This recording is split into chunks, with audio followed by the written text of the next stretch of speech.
Vamos a comenzar con la segunda conferencia del día. Nos acompaña Dolors Marín, que va a pronunciar una conferencia titulada Anarcofeminismo, mujeres libres del sindicalismo a una organización específica de mujeres. Dolors Marín es doctora en Historia Contemporánea por la Universidad de Barcelona. También es profesora de documentación, exposiciones y audiovisuales del patrimonio industrial y rutas urbanas. Es funcionaria y es docente de cursos y seminarios, ¿no? Actualmente ella vive en Mallorca, donde además es presidenta de la vicepresidenta de la memoria histórica. En fin, ha trabajado sobre todo el anarquismo en Cataluña, ¿no? Y así que creo que es la persona apropiada para que nos ilustre y nos hable, digamos, de el movimiento feminista y más que feminista. Yo siempre digo que la República viene a legislar sobre realidades que ya existen. Y ya como hemos escuchado antes, en la España de finales del XIX y principios del siglo XX, había mucha gente que practicaba el amor libre, que no significa que estemos por ahí, dale que te pego todo el día, sino que no necesitamos a ningún cura ni a ningún juez para casarnos, ¿no? Y hay una canción muy bonita de Amancio Prada, sí, que cantaba, o sea, con letra de Agustín García Calvo, que dice: libre te quiero, pero no mía. Que ahí está resumido todo, ¿no? Libre te quiero, pero no mía. Y creo que eso es lo que resume una realidad que existía en este país, y por eso se legisla y se hace la ley del divorcio y la ley y el aborto se legaliza, ¿no?, con Federica Montseny, porque el franquismo nos lleva a la Edad Media de nuevo y atrasa, y todavía estamos sufriendo el atraso que aquello provocó. Dolor, muchas gracias. Gracias. Hola, pues buenos días a todos y a todas. Pues muchas gracias, sobre todo a Julio Pérez por haberme invitado, a Juan Miguel León también, a la Universidad de Cádiz, por haberme invitado a un pueblo tan maravilloso como este en el que estamos y que me ha permitido un poco conocer un poco más de Andalucía. ¿Qué tiene en común Andalucía con lo que hoy voy a hablar, que es la Organización de Mujeres Libres? Pues que hubo un pozo importantísimo de anarquismo desde finales del siglo XIX, un pozo importante de anarquismo que habría de empoderar a las mujeres, porque a partir del socialismo utópico preconizado ya por Saint-Simon y sobre todo por Fourier, que tuvo una raíz en Cádiz importantísima a partir de las mujeres de los pensiles, a partir de Fernando Garrido, a partir de Abreu, etcétera, etcétera, pues Fourier y Saint-Simon serían los primeros que hablaron de feminismo, de la igualdad de la mujer, y que además Fourier dijo que solo entenderíamos el avance de un país en el momento en que viéramos que las mujeres se habían igualado a los hombres en algunos países. Esto cayó aquí como agua de mayo. Las mujeres de los pensiles serán algunas de las grandes seguidoras de Fourier a partir de 1840, y en paralelo en la región catalana también apareció un libro de una mujer, la fourierista Zoe de Gomont, que publicó la explicación al sistema de Fourier. Siempre se había creído que tal vez era un hombre, no, era una mujer, era Zoe de Gomont, amiga de Fourier, que participó en alguna de las comunas fourieristas, que se llamaban falansterios, y hablaban de una comunidad de hombres y mujeres donde había una serie de servicios comunes, y eso permitía que las mujeres pudieran liberarse de algunas cosas. ¿Qué había en común en un falansterio? Las cocinas, la recogida de ¿cómo se llama?, de basuras y cosas que no se necesitaban, que esto Fourier decía que esto lo podían hacer los niños, que les encantaba, y los intelectuales, eso decía Fourier, ¿no? Decía, los intelectuales que nunca tocan cosas, pues es una cosa que pueden hacer, ¿no? Fourier se planteó el trabajo alternativo distribuido entre los habitantes de las comunas, y aunque nos pueda parecer extraño, todo esto impregnó y mucho a los primeros anarquistas y también a algunos republicanos federales que lo leyeron. ¿Cómo se traspasa toda esta cosa a Francia, a España? Sobre todo a partir de la lectura de textos franceses. No olvidemos también que el socialismo utópico de Cabet impregnó y mucho en la región catalana a partir de uno de sus amigos, grandes amigos, que era pues precisamente uno de los inventores del submarino, Narcís Monturiol. Era amigo personal de Cabet, traductor de muchos de sus textos, entre ellos El viaje a Icaria, y es así como las ideas anarquistas o preanarquistas del socialismo utópico arraigan en algunas zonas del Estado español, sobre todo, como os digo, Andalucía y Cataluña. ¿Por qué?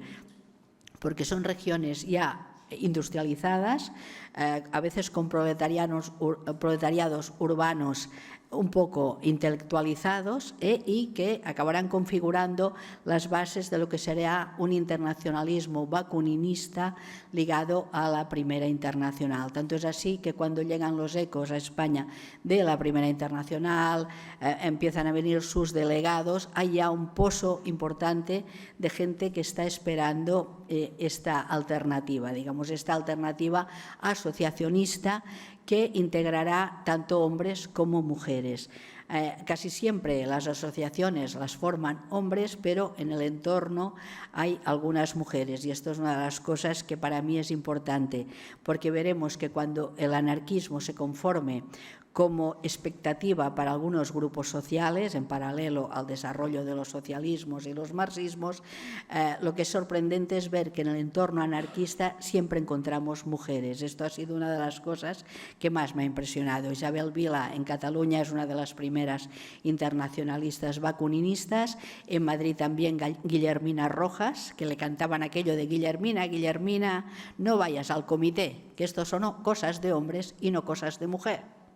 O sea que fijaros un poco cómo hay un intento de que las mujeres vuelvan a casa, pero se ven muchas veces, digamos, tentadas a asociarse a estos primeros núcleos bakuninistas, internacionalistas, que prenderán en nuestro país a partir, lógicamente, de la gloriosa del 68, que es cuando se publica una gran avalancha de este tipo de textos. Será muy efímera la vida de la gloriosa, pero en este pequeño periodo de libertades se podrán publicar textos, habrá una expansión de lo que serían las internacionales obreras, etcétera, etcétera. Salto un poco en el tiempo, pero porque me interesaba mucho ver este pósito del socialismo utópico, porque luego lo retomarán los anarquistas en los años 10, en los años 20.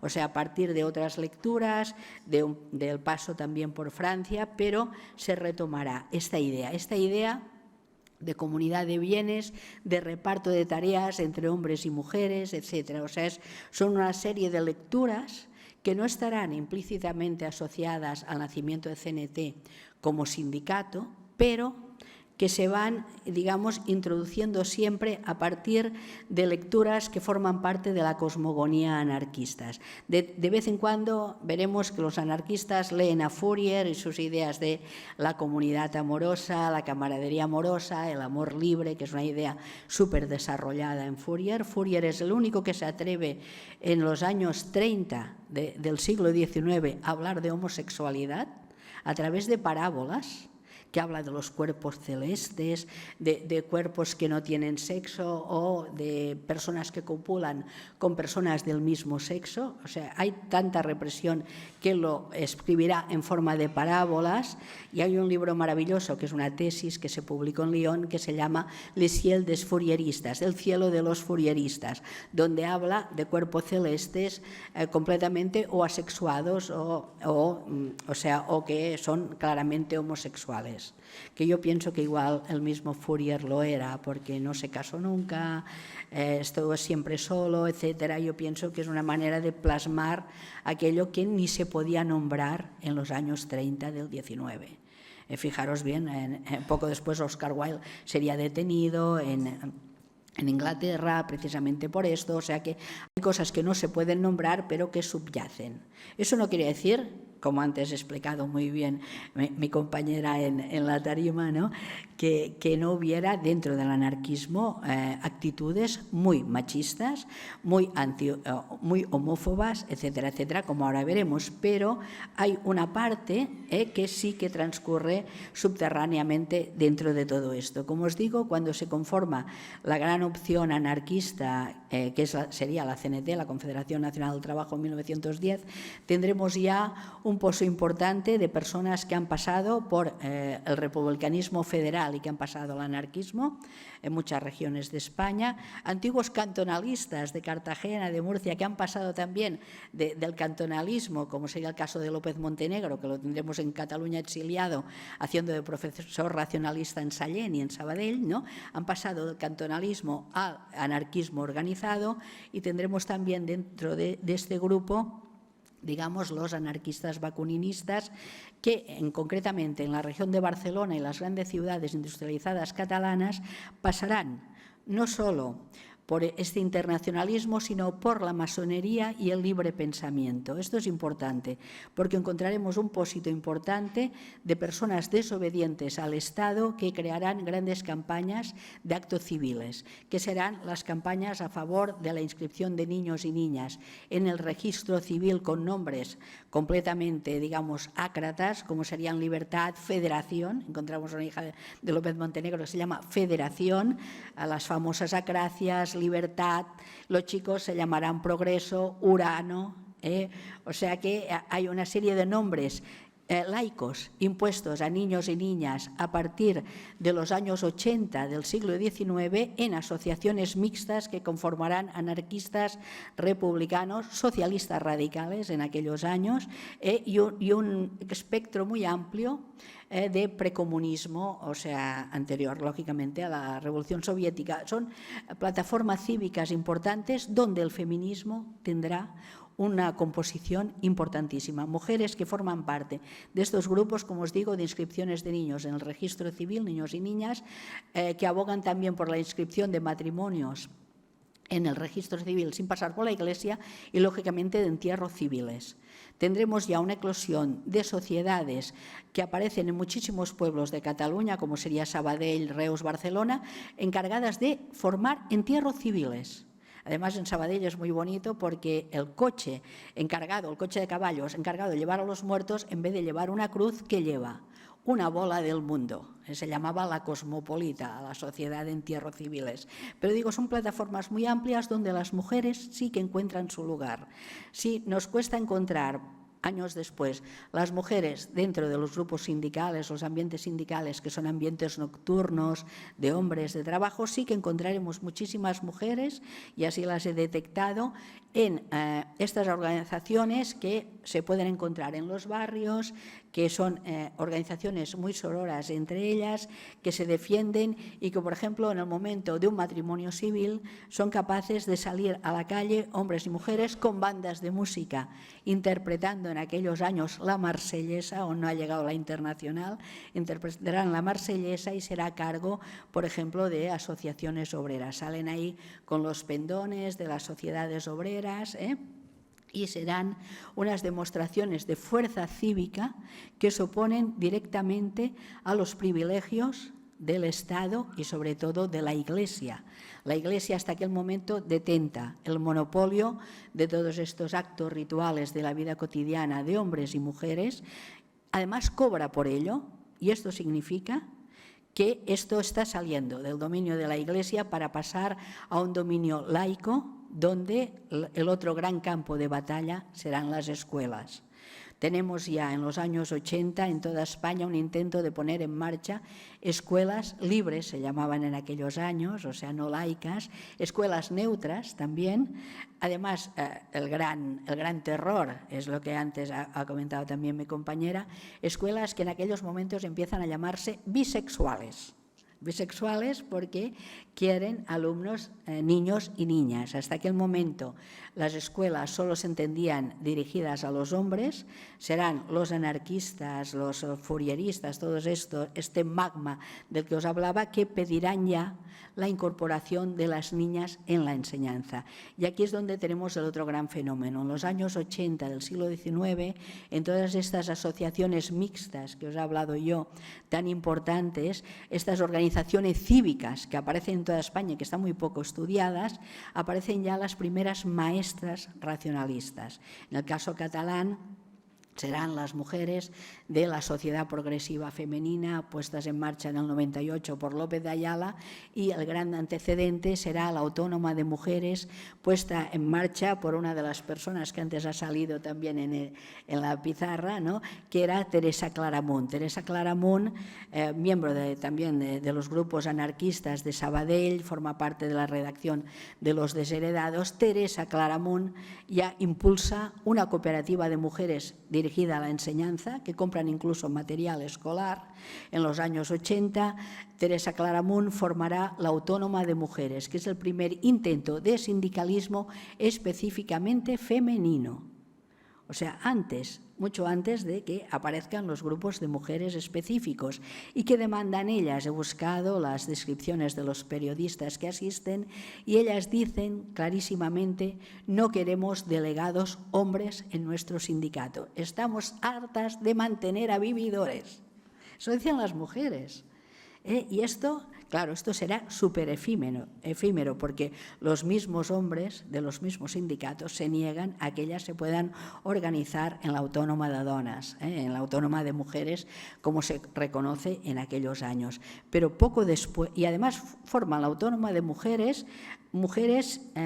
empleadas textiles, la mayoría analfabetas, de las zonas de Sabadell, Tarrasa y Barcelona, porque la gran fuerza organizativa de aquellos años son estos sindicatos textiles que casi exclusivamente estaban formados por mujeres, porque los hombres eran los capataces, entonces eran sus enemigos ya, porque además ellos abusaban también de las obreras. Hay un gran abuso sexual de las obreras por parte de patronos y capataces. Es por esto que las mujeres van juntas a trabajar por las noches, porque está todo por iluminar. A las 5 de la mañana las mujeres van solas por la calle y a veces son atacadas por los hombres. O sea, el abuso sexual es brutal. Viene muy poco descrito en la prensa, pero sabemos que existe a partir del testimonio oral, y a veces a las mujeres que van a la fábrica ya se duda de su moral, porque han salido de su espacio, que el espacio es el que marca la Iglesia. La mujer era el ángel del hogar. Aquella mujer que va a la fábrica ya no es una mujer, digamos así, clara dentro de lo que era la concepción de lo que tenía que ser una mujer. Incluso yo, entrevistando a anarquistas en los años 70 y 80 del siglo XX, me decían: yo es que no quería una mujer de fábrica. Yo le decía: ¿por qué? Me decían: porque no saben cocinar. Yo decía: pero si tú eres anarcosindicalista, ¿cómo me estás diciendo esto? Pero era un estereotipo, de la misma manera que ella ha hablado antes de estos ilustres pensadores que teníamos como hombres de izquierda. Todo esto estaba muy arraigado dentro del pensamiento de nuestros abuelos y nuestros bisabuelos. Como os digo, estas mujeres que a partir de los años 80 conforman estas redes importantes que acogerán a librepensadores, anarquistas, socialistas, porque para ellos era necesario crear plataformas amplias. Eran tan pocos y tan pocas que necesitaban crear estas redes, donde puedes encontrar información sobre todo esto, sobre todo en las propias revistas que editan ellas, que esta es una de las cosas que me ha maravillado. Hay una mujer que es Amalia Domingo Soler, espiritista además, que no estaba loca, porque es lo primero que pensé: uy, esta mujer, esto de ver fantasmas, ¿no? Y no, crea una revista de mujeres y para mujeres que dura 20 años, La Luz del Porvenir. La Luz del Porvenir se escribirá con sus hermanas racializadas, negras, de Cuba, Puerto Rico, Filipinas, porque es una revista transnacional, transoceánica, donde se habla de mujeres. Además de La Luz del Porvenir, de Amalia, que formaba parte de esta Sociedad Autónoma de Mujeres, tenemos otras mujeres que también impulsaron revistas para mujeres y además no constan en los repertorios de prensa feminista, porque durante muchos años en la universidad se pensó que esto era cosa de muy outsider, ¿no? Cuando ahora vemos que en las universidades francesas, americanas, inglesas, se está investigando sobre estas mujeres, ¿no? Pues al lado de mujeres como Amalia Domingo Soler aparece la republicana Ángeles López de Ayala, que pondrá en marcha a partir de los años 90 ya del siglo XIX otras revistas de mujeres, que serían, por ejemplo, ella pone en marcha primero El Progreso y Le Rux luego le robará la cabecera. Pondrá en marcha El Gladiador, luego El Gladiador del Libre Pensamiento, El Libertador, porque se las van prohibiendo. Pero tanto López de Ayala como Amalia Domingo Soler y Teresa Claramunt, tres mujeres completamente distintas, son capaces de crear una asociación específica de mujeres. Y fijaros, porque una es espiritista, la otra es republicana y atea, y la otra es anarquista y atea. Y anticlerical, porque Teresa Claramunt forma parte de un grupo anticlerical que se llama Monti Tonetti, que era uno de los que asaltaron el Vaticano, creo. Pero, fijaros bien, porque son tres mujeres muy diferentes que tienen en común, que tienen un enemigo importante, la Iglesia Católica y el patriarcado. Y por esto ellas se juntan en una asociación específica de mujeres, una asociación que luego un poco pasará ya el testimonio a mujeres libres, porque esto permanece en la memoria de Barcelona, permanece en la memoria de Sabadell, de las clases trabajadoras, y todo esto se va recogiendo. Yo a veces digo que la tradición antiestatal, la tradición anticlerical, a veces es un hilo muy largo que pasa de madres a hijas. Es importante porque esto permanece en la memoria, las revistas están a veces en los ateneos, la gente recuerda aquellas luchas y tampoco hay tantos años. Fijaros de cuando ellas hacen todas esas acciones de actos civiles. Esto faltan solo 15 años para que se legalice la CNT. ¿Qué pasará con todo este movimiento importante anticlerical tan activo de Cataluña? Será todo desmovilizado a partir del año 96 con la excusa de la bomba de cambios nuevos. Hay una provocación, hay un estallido de una bomba en una procesión religiosa. Nunca se encontró quién había sido. Termes dice incluso, el historiador, que podía ser una provocación policial y a partir de la bomba de cambios nuevos se desmoviliza absolutamente todo este movimiento librepensador que emparentaba estos socialismos radicales, estos federalismos, estos anarquismos, y se detiene, lógicamente, a López de Ayala, a Teresa Claramunt, a los redactores de La Tramuntana, a todos los maestros racionalistas. El padre Federica Montseny, su primera detención, Joan Montseny, que tiene una escuela en Reus, ni en Barcelona, es detenido delante de sus alumnos, se detiene a López Montenegro, que estaba de maestro, o sea, se detiene a toda la plana mayor de todos aquellos que estaban actuando un poco en contra de la Iglesia, si veis claramente. Y esto para mí es importante porque cuando antes se hablaba de las mujeres represaliadas, y esto es solo un apunte que dejo, muchas veces se represalió, sobre todo en Mallorca, a mujeres que no habían inscrito a sus hijos en el registro civil, que les habían dado nombres laicos y que eran denunciadas por los curas de cada localidad. Y esto es un elemento muy importante en la represión en contra de las mujeres, aquellas que salían del tiesto, que digo yo, que no pasaban por la Iglesia, que no se habían casado, serán algunas de las grandes represaliadas también en el franquismo. Como os digo, eso es solo un apunte muy al margen, ¿no? Como os digo, se descabeza todo lo que es el movimiento activo catalán, pero de toda Cataluña, no solo de Barcelona. En el 96 se desmovilizan a estas mujeres, se les cierran sus periódicos, pero las volveremos a encontrar activas a partir de 1902 con la huelga de la metalúrgica en Barcelona, y poco a poco ellas volverán a la carga. Teresa Claramunt, lógicamente, será expulsada del país. También otra Teresa Mañé, la madre de Federica Montseny, que es una de las primeras maestras racionalistas de España, y fijaros bien cómo las mujeres siempre, y es lo que me interesa explicar, cómo siempre han querido ser maestras de otras mujeres, abrir el camino al conocimiento, crear escuelas en su casa. Tanto Amalia Domingo Soler como Dolores Cea, que es una de sus grandes amigas, como López de Ayala, abrirán las escuelas en sus propias casas para formar las muchachas de la barriada, y por la mañana darán clase a las niñas y por la tarde a las obreras que acuden. Y esta será una de las puntas de lanza del anarquismo, esta oposición a la escuela tradicional, y que hará que el anarquismo, como idea ilustrada que es, crea siempre en la formación de la humanidad. Los anarquistas creen en la revolución, lógicamente, una revolución que nunca saben cómo llegará, pero también siempre me han insistido los abuelos, cuando yo los entrevistaba, es que se habían de formar hombres y mujeres nuevos para el día después de la revolución. Ellos decían, Malatesta dice que no puedes poner un cañón en cada esquina para que todo el mundo sea anarquista, sino que ha de haber una transformación social que posibilite que la gente quiera vivir en anarquía. Y un poco esto es lo que pasará a partir de 1936.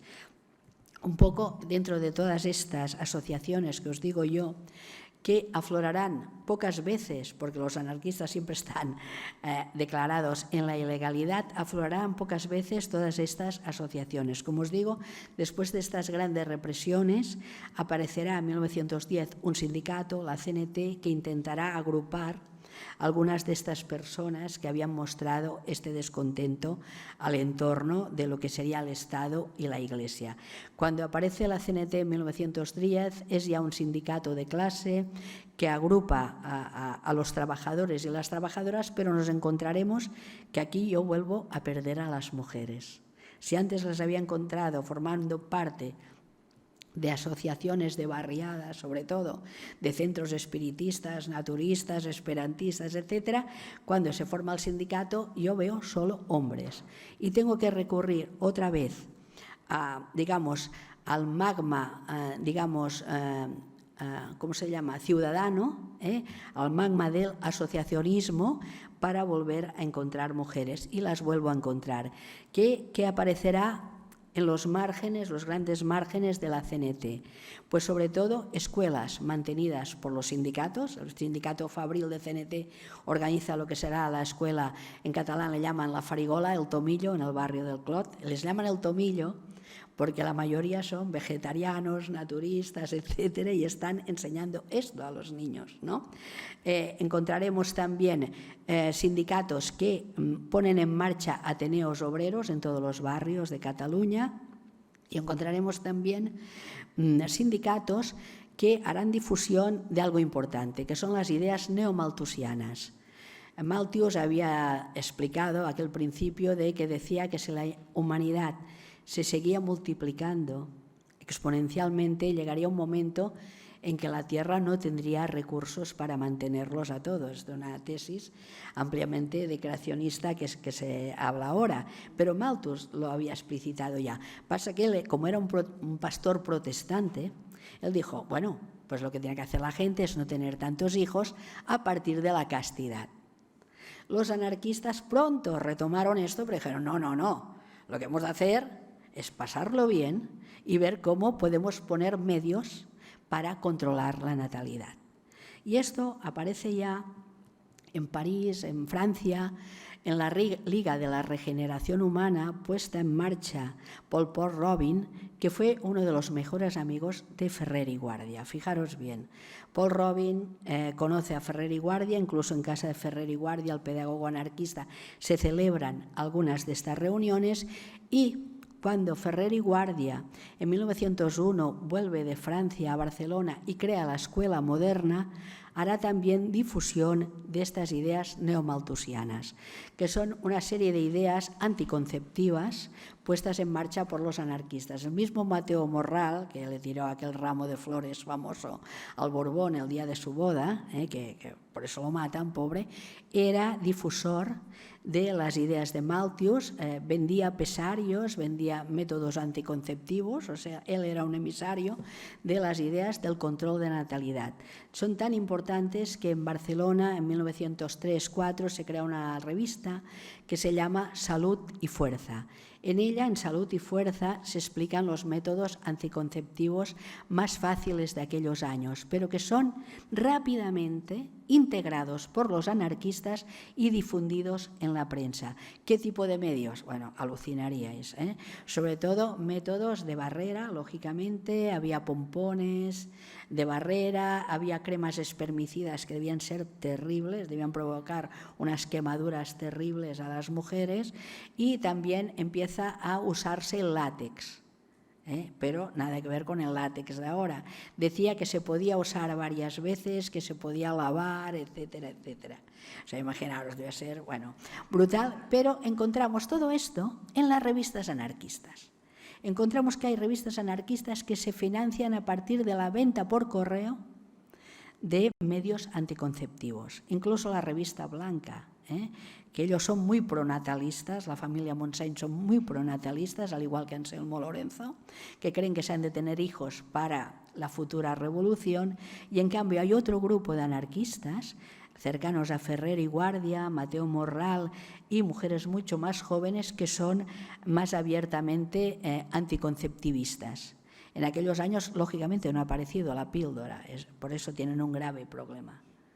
Pero aparecen estos primeros métodos, incluso en los años 20 la revista Estudios de Valencia, que es una revista naturista, anarquista, que hace propaganda también de las formas de vida en común, en los años de Primo de Rivera, imaginar, gente que ofrece terrenos para cultivar huertos, ser naturistas y vivir en comuna, pues la revista Estudios publicitará el método Ojino. Hay un doctor japonés que dice que, o sea que hay muchos hijos del sistema Ojino, lo sabéis, pero los anarquistas son los primeros que publican en España cómo intentar no tener hijos, porque realmente para los obreros es una preocupación. En un sistema agrario, cuando más hijos tenías, más hijos podían labrar la tierra, pero en un sistema industrial, con el paro, como estaba en aquellos años, con el hambre, con la marginación que significa vivir en barrios obreros de la Corona de Barcelona, tener muchos hijos es exponerse a la pobreza, ¿no?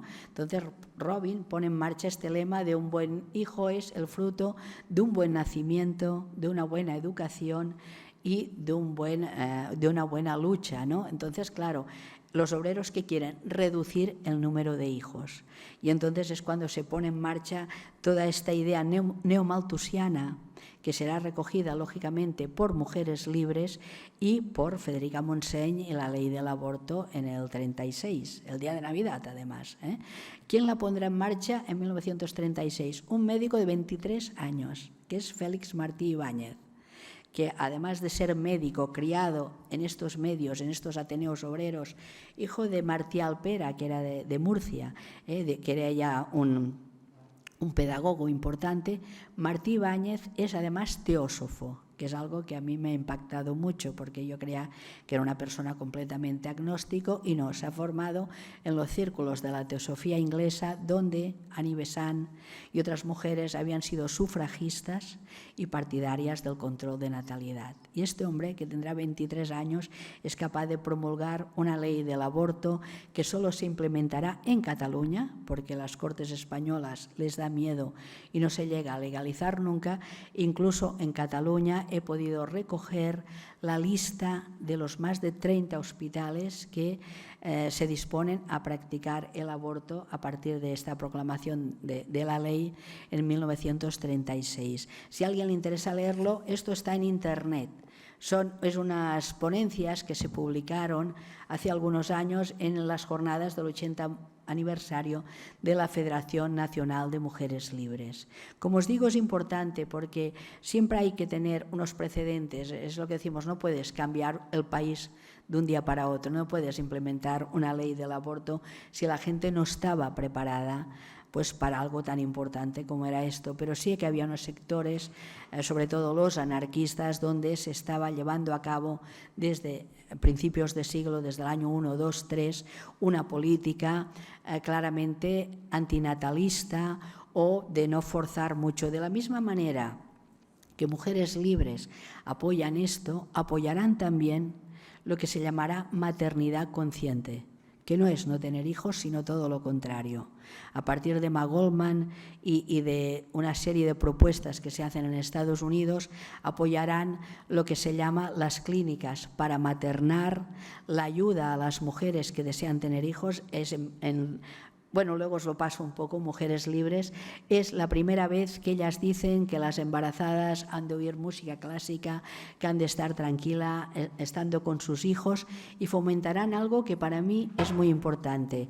En plena guerra civil lo que pasó es que muchas mujeres antes de la guerra civil, abandonaban a sus bebés en los hospitales, en las inclusas, y se encontraron con el gran problema durante la guerra civil de que no habían amas de cría que pudieran amamantar a los bebés, sobre todo en Barcelona, porque muchas venían de Andalucía y venían también de Baleares. Con el frente de guerra, Cataluña quedó aislada. Y entonces Mujeres Libres, que estaban al cargo de la maternidad y de las inclusas, plantearon que aquellas mujeres que querían abandonar a sus hijos, que sabían que los iban a abandonar, que por favor, que durante 2 o 3 meses los pudieran amamantar, porque si no aquellos niños iban a morir. Y lograron así que casi no hubiera abandonos de bebés, porque se creó vínculo entre las madres y los niños.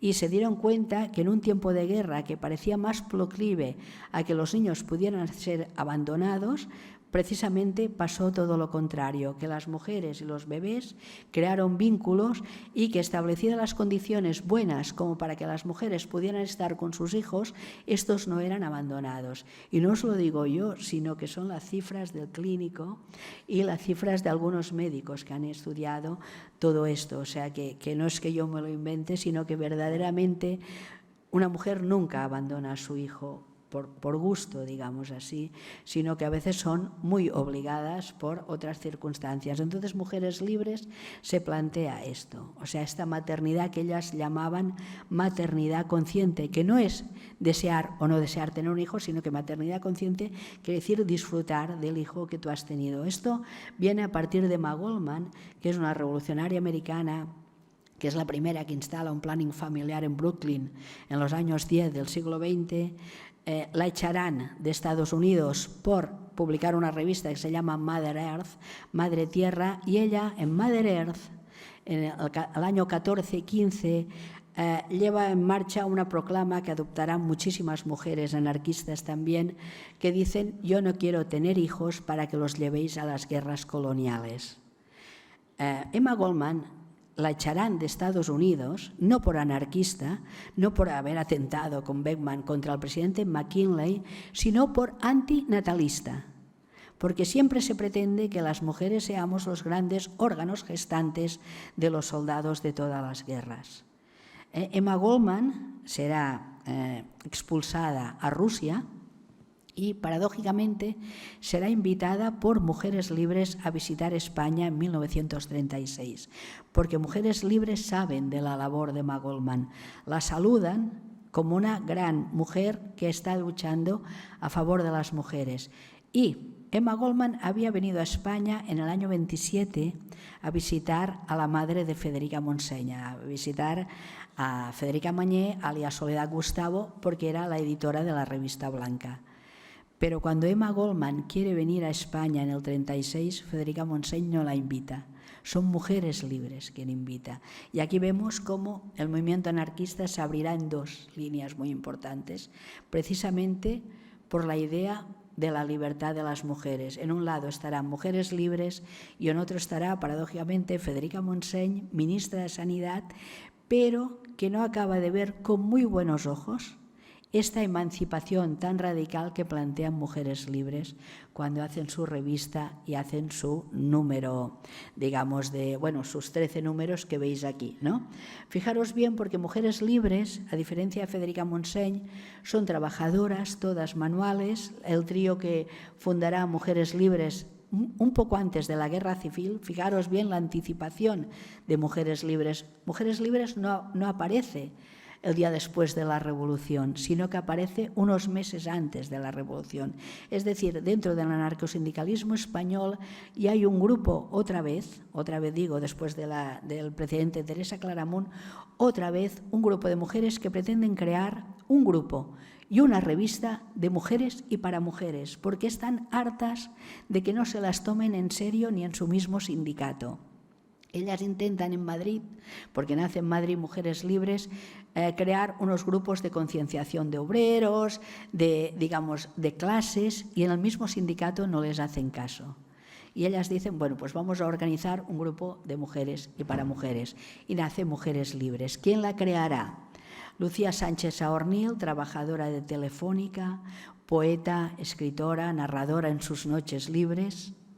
La crearán también una doctora, Amparo Poch y Gascón, de Zaragoza, que había tenido muchos problemas para acabar su carrera y que al acabar su carrera tiene que hacer de médico para mujeres, porque los hombres no quieren ser visitados por doctoras. Los cuerpos de los hombres no quieren ser vistos por mujeres. Y abrirá un consultorio gratuito para mujeres en Zaragoza y se vinculará, lógicamente, a las ideas libertarias porque ve que son las que le dan un poco más de margen para poder actuar. Y, por último, Mercedes Comaposada, que es una mujer que escribe, una mujer muy avanzada y que precisamente esta portada tan bonita es de su marido, es de Baltasar Lobo, un artista de León, que será el ilustrador de muchas de las páginas de Mujeres Libres, pero es la única colaboración que encontramos de un hombre. Solo escriben mujeres y para mujeres. Cuando nace la revista, pronto se vincula el grupo de Madrid con el de Barcelona. Hay un grupo también específico de mujeres en Barcelona, en la barriada del Clot, que se llama Brisas Libertarias. Se vinculan ambos grupos y ponen en marcha este grupo que os decía, que sería Mujeres Libres. ¿Dónde actuarán Mujeres Libres? Sobre todo en los ateneos que os he dicho, los ateneos que montan en los anarquistas, actuarán también en escuelas racionalistas, dentro de sus propios sindicatos y también de los grupos específicos de las anarquistas. Es importante porque a partir de 1936 hay otro fenómeno que pasa en toda la retaguardia republicana y que a veces no se ha reflexionado sobre él, y es que marcha una gran cantidad de mano de obra femenina gratuita. Es los trabajos que hacían las monjas. ¿Dónde estaban las monjas? En los hospitales, en lo que antes se llamaban manicomios, que son instituciones dedicadas a personas más vulnerables, en los hospicios de niños, en el atender a las personas mayores. Todo esto era mano de obra gratuita que lo ejercían las monjas. Cuando las monjas en la España republicana pasarán a la zona nacional o se vestirán de seglares para pasar inadvertidas, todas estas instituciones no tienen a nadie que trabaje allí. ¿Quién será quien va a trabajar? Pues mujeres formadas por mujeres antifascistas, Mujeres Libres y otras organizaciones republicanas o antifascistas que necesitan formar rápidamente a todas estas mujeres. Y así es como Mujeres Libres emprenderá una grandísima campaña de capacitación de mujeres. Muchas, por primera vez en su vida, pasarán de la fábrica a ser enfermeras, pasarán también a ser profesoras racionalistas, a muchas que ya estaban formadas. Pero veremos que toda la retaguardia republicana necesita más que nunca de las mujeres. Por esto que en la revista Mujeres Libres veremos fotos de mujeres que están aprendiendo a conducir para llevar los autobuses de Madrid o los trenes. Pone escuela de formación de choferes, pero son mujeres. Veremos mujeres que se forman rápidamente para poder atender toda la retaguardia republicana, que utilizarán, lógicamente, pelo corto, pantalones, que este sería precisamente lo que explicabas antes, una de las causas de la represión. Cuando las mujeres están ejerciendo algo que a los hombres les explotaba la cabeza, conduciendo autobuses. En mi barrio, en Hospitalet, que había una gran mayoría de anarcosindicalismo, las mujeres llevaron las grúas de las fundiciones en la fábrica Rivier. Era una fundición de Altos Hornos que se dedicó a hacer bombas y motores de aviones, y las mujeres llevaron las grúas de los Altos Hornos y toda la fundición.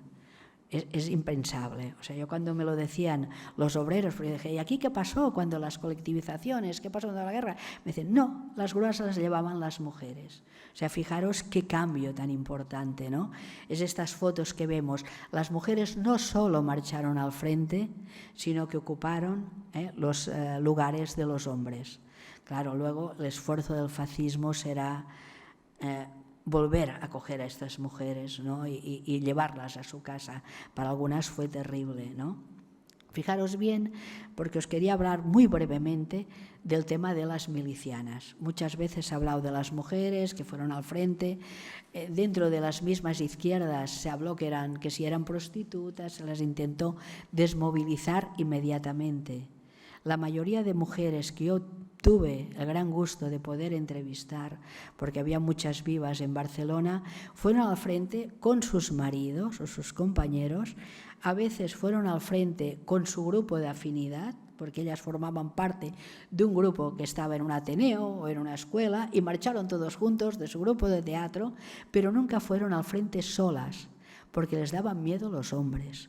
Tenemos incluso algún diario de ellas de guerra diciendo tengo que vigilar por la noche, no será asaltada por alguno de los hombres que están conmigo, porque la mujer seguía siendo muy vulnerable. Es impensable que las mujeres fueran al frente solas. Concha Piérez, miliciana, fue al frente con su compañero, que lo mataron. Luego, ¿quién era? Bueno, la Conchita Liaño fue al frente, pero fue al frente con su grupo de afinidad. Ir al frente dentro de nuestra guerra civil española era formar parte de un grupo antifascista, y cuando se forman voluntariamente las columnas al frente, la gente va con sus compañeros. Es el caso de la mujer de Pepe Sabater, también el mayor, que fue con su compañera, y de mi barrio salieron muchísimas parejas al frente. Parejas que llevaban años consolidados. Incluso en Barcelona marchará Libertad Ródenas a sus 56 años al frente con la columna de Urruti, y su marido se quedó en la retaguardia porque tenía otras tareas de administración. Pero quiero decir que cuando las mujeres van al frente no van solas, ni van a pasárselo bien. Este sería el testimonio, por ejemplo, dentro de Mujeres Libres. Tenemos una chica que firma como Mari y a veces como Fanny, que es una de las delegadas de Mujeres Libres en el frente, y explica cuáles son las condiciones del frente. Y dice, esto no es turismo, estamos aquí pegando tiros. También marchará al frente, lógicamente, como corresponsal de guerra Lola Iturbe, y siempre marchó con su compañero Juanel, que eran ambos redactores y editores de Tierra y Libertad. O sea que esto de las milicianas, o sea, tendríamos que replantearlo. Hay muchísimas milicianas en el frente, no solo libertarias. En Madrid hay una escuela de formación de mujeres comunistas importantes. La mayoría de fotografías que tenemos de Madrid son de mujeres comunistas. Hay las libertarias, sobre todo, que salen de Barcelona. En Barcelona, el POUM monta también una gran organización de mujeres que partirá al frente y morirán en el frente. Y también, lógicamente, los comunistas en Barcelona formaron, por ejemplo, las 5 enfermeras que fueron torturadas, violadas y muertas en Mallorca. Todas estas chicas formaban parte de un grupo formado por el PSUC. Ahora hemos visto las fotografías. A partir de unas fotografías que tenemos poco antes de ser muertas y violadas por soldados italianos y mallorquines, pues tenemos las fotos de su formación en Barcelona. Por eso sabemos que marcharon con el PSUC con la expedición de Bayo a Mallorca. Poco a poco vamos como armando un puzzle terrible donde empezamos a reconocer los rostros de ellos y ellas y lo que pasó en la guerra, ¿no? Pero hemos de desterrar esta imagen de la miliciana que a veces, sobre todo desde las lecturas del bando nacional, pero también de algunos republicanos, de que era una mujer prostituta, que había ido al frente, que no tenía arraigo. No. ¿Qué pasa? Que todas las organizaciones antifascistas españolas intentarán desmovilizar a las mujeres. No tanto Mujeres Libres, quizás son de las pocas que, sin explicitarlo, mantienen el apoyo, pero la misma Federica Montseny pedirá a las mujeres que vuelvan. El mismo Partido Comunista, Dolores Ibarruri también dirá: la mujer es más necesaria en la retaguardia que en el frente. Y además les hacen hacer jerseys, que es algo que a mí me pone súper nerviosa. Se crea la imagen de la madrina de guerra, o sea, una imagen un poco así, tipo Ángel del Hogar, pero en republicano, ¿no? Cuando ellas deseaban ir, La misma Simone Weil, cuando viene a Barcelona a luchar, se queja de que le hacen lavar la ropa y creo que hay una o dos fotos, una de Simone Weil en Granollers, pero hay otra foto de Simone Weil lavando ropa. Porque los hombres nunca quieren perder sus privilegios, incluso en el frente intentan que ellas les laven y les cocinen. Con este patriarcado de querer prevenirlas de pegar tiros, acaban ellas haciendo un poco pues, lo que habían hecho durante la Guerra de la Independencia, que era acompañar a los soldados para hacer las tareas típicas de las mujeres. Encontramos este fenómeno en muchos ejércitos de la Edad Media y del siglo XVIII, ¿no? La imagen de las taberneras o las mujeres que van con el ejército, que les cocinan, que les lavan, porque los hombres nunca pierden privilegios patriarcales, ¿eh? Y esto es importante. Pero bueno, quería hacer este apunte sobre un poco la idea de las milicianas, porque para mí es importante y quizá es la imagen más terrible a ojos de las derechas. Esta mujer que pega tiros, que es desnaturalizada, que es capaz de matar, que es capaz de oponerse al fascismo. Pero claro, yo lo veo que ellas se lo plantean como una opción antifascista, como se lo plantearían hoy nuestras hijas. O sea, si pasara algo, sería ahora muy difícil contener a las mujeres. ¿Por qué? Porque han llevado un trabajo de muchos años de empoderamiento, de igualdad con los hombres, etcétera, etcétera, ¿no? Y además se lo han creído, que es lo importante. Yo no sé si me estoy pasando un poco de tiempo. No, casi. Sobre todo, porque es importante Mujeres Libres para mí. Hay otras organizaciones. Es necesario un estudio bien hecho sobre todos los grupos que se crearon durante la Guerra Civil al entorno de las mujeres, un vaciado de sus revistas. Si queréis ver la revista de Mujeres Libres, sobre todo, les he enviado a los organizadores de los congresos 4 o 5 capturas de las revistas enteras de ellas. La veréis porque del mismo modo que ponen poemas de Lucía y uno precioso sobre la muerte de Urruti, hay unos escritos preciosos de Amparo Poch en contra de las bodas del comité. Ella dice, hemos pasado de que la gente se case por la iglesia a que se casen por el comité. ¿Qué es esto? ¿Cómo vamos a legalizar el amor libre, la libre unión de dos personas que se quieren? Que a veces yo entrevisté a muchos partidarios del amor libre y a lo mejor los dos tenían 80 años. O sea, que habían sido, decían amor libre, pero ellos también decían que era la libertad que tú tenías de elegir con quién querías vivir. Porque antes eran los padres quien concertaban muchas veces, sobre todo en las clases media y alta, las bodas de los hijos y las hijas. Y en cambio, en un ambiente libertario, eran ellos que elegían. Un ambiente terriblemente endogámico dentro del mundo libertario. ¿Por qué? Porque las relaciones se hacen a partir de los ateneos, a partir de los sindicatos, a partir de las escuelas, y entonces era muy lógico que las chicas se casaran con los hermanos de sus amigos o que hubiera una endogamia fuerte, porque esto será una de las cosas que más caracterizará también al anarquismo español, que hay familias enteras de anarquistas. ¿Por qué? Porque se encuentran en unos ambientes determinados, porque las mujeres saben que los anarquistas tienen una manera de pensar más abiertas y prefieren emparejarse con uno de estos libertarios que conocen, que son amigos de sus hermanos, a los que conocen de los ateneos. Esto lo he encontrado muchísimo, ¿eh? Y a veces es por esto que hay una presencia tan importante de mujeres, porque las mujeres forman parte de los ateneos, forman parte de las excursiones, de las salidas dominicales de sus hijos con el ateneo, y se crean así unos círculos importantes en toda la España industrializada que habrían de sustituir en mucho a las familias que ellos habían dejado en los pueblos, las familias que ellos y ellas habían dejado. Se crean nuevas relaciones de sociabilidad donde se puede vivir casi al margen del Estado. Es por esto que cuando el 19 de julio Orwell se queda paralizado cuando ve que en Barcelona ha habido una respuesta en contra de un golpe de Estado y que al cabo de una semana todo funcione. Orwell dice, ¿cómo puede ser que la ciudad vuelve a funcionar? Están los hombres y las mujeres que han partido al frente con estos grupos de milicianos y milicianas que han ido a luchar contra el fascismo sin ser ejército. El ejército lo tiene Franco. Pero ¿Qué pasa? Barcelona funciona, funcionan los tranvías, funcionan las fábricas. ¿Por qué? Porque se ha de trabajar en contra del fascismo y empieza casi espontáneamente lo que se llamará una revolución y que casi no está estudiado. Es el fenómeno de las colectivizaciones agrarias industriales. Tenemos un fenómeno importante de colectivización agraria en algunas zonas andaluzas, en todo lo que es el Levante español y algunas zonas del interior de España. ¿Qué ha pasado? ¿Cómo es que la gente es capaz de trabajar sin terratenientes, sin patronos, sin los propietarios de las fábricas? Esto es una muestra de este trabajo que os digo yo de hormiguitas, de estos anarquistas que van creando conciencia tantos años antes. Algunos ya desde 1901 o 2 han creado cooperativas obreras sin patrón.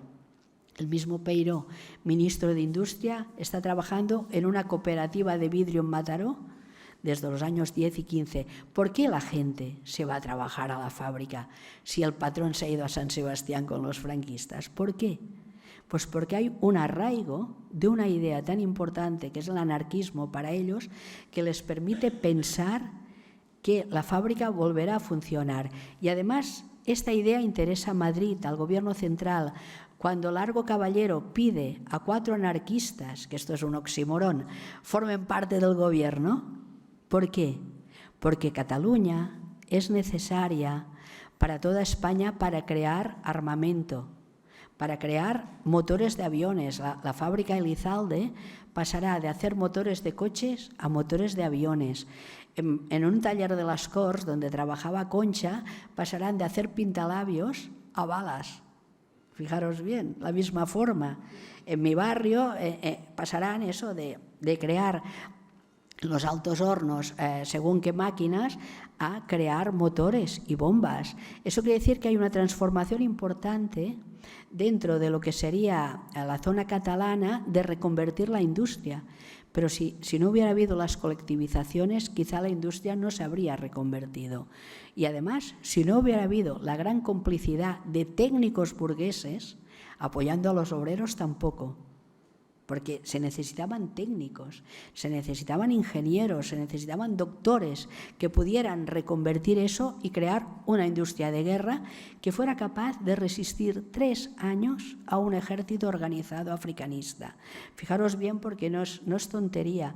Cuando después hay la gran represión, se quería acabar también con la memoria de todo eso, de lo que se llama España un pueblo en armas, un pueblo que necesitaba de todos, y cada uno y cada una. Y es aquí donde encontramos también eso, las mujeres, toda esta capacitación de mujeres que emprenderá sobre todo en Madrid, Barcelona y Valencia. Si miráis un día a Mujeres Libres, si os da gusto ver la revista, veréis que una de las chicas que escribe es Ilse. Ilse es una mujer austriaca que ha huido a España del nazismo ya, que es judía, y que será una de las protagonistas de muchísimos de los escritos preciosos de Mujeres Libres. Otra de las mujeres que hace las fotos para Mujeres Libres es Katy Horna, una fotógrafa que se ha establecido ya en Barcelona también, huyendo de este prenazismo, que desde el 33 se implementa en Alemania, y que hará fotografías de todas ellas. Fijaros bien, porque son mujeres que ya trabajan, como Katy Horna, en las vanguardias artísticas, porque las que se asocian a Mujeres Libres no solo son mujeres obreras, sino mujeres, digamos, que están trabajando en las vanguardias artísticas. Cuando Mercedes Coma Posada se exilía en París, será la representante de Picasso.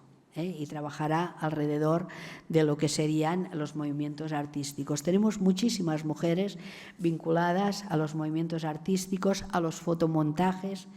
Mira, aquí hay la delegada de Hospitalet de mi pueblo, aquí en estas fotos de Mujeres Libres. Veréis que es una revista muy moderna para lo que es la época. Es enorme, además, es una revista preciosa, con una gran calidad, porque además ellas cuando hacen algo lo quieren hacer muy bien.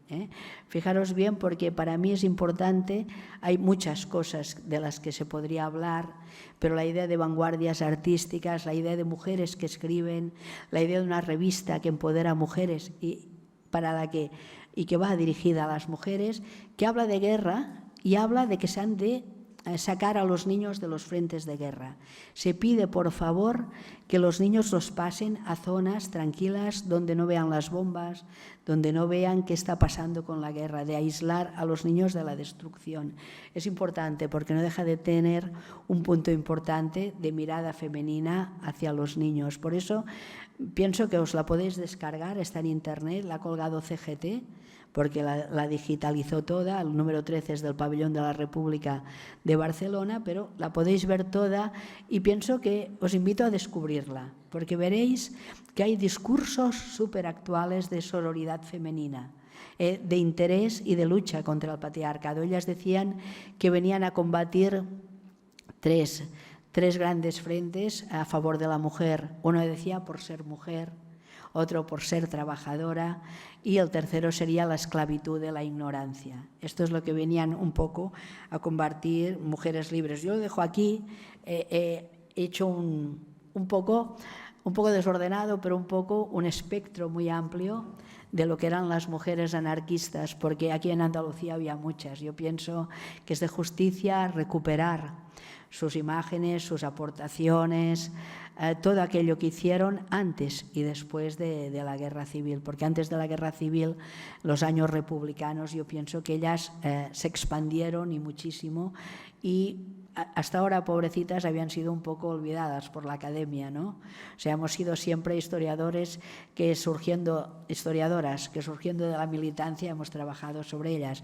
Os recomiendo sobre todo el libro de Mary Nash. Ella no es una mujer anarquista, pero que ha trabajado muchísimo sobre mujeres libres, y sobre todo los libros de Martha Ackelsberg, que es una mujer americana que la sorprendieron las mujeres exiliadas en Canadá a las que pudo entrevistar en las universidades americanas. Hay un vídeo precioso que se llama De toda la vida, que hicieron dos alumnas de Martha Ackelsberg, que son Carol Manzer y otra compañera, que está colgado en internet, que se llama De toda la vida. Porque ellas llegaron con una cámara al hombro a Barcelona en los años 70 buscando mujeres libres, y cuando empiezan a encontrarlas les decían: ¿y tú cómo eres anarquista? Y ella decía: es que yo lo soy de toda la vida.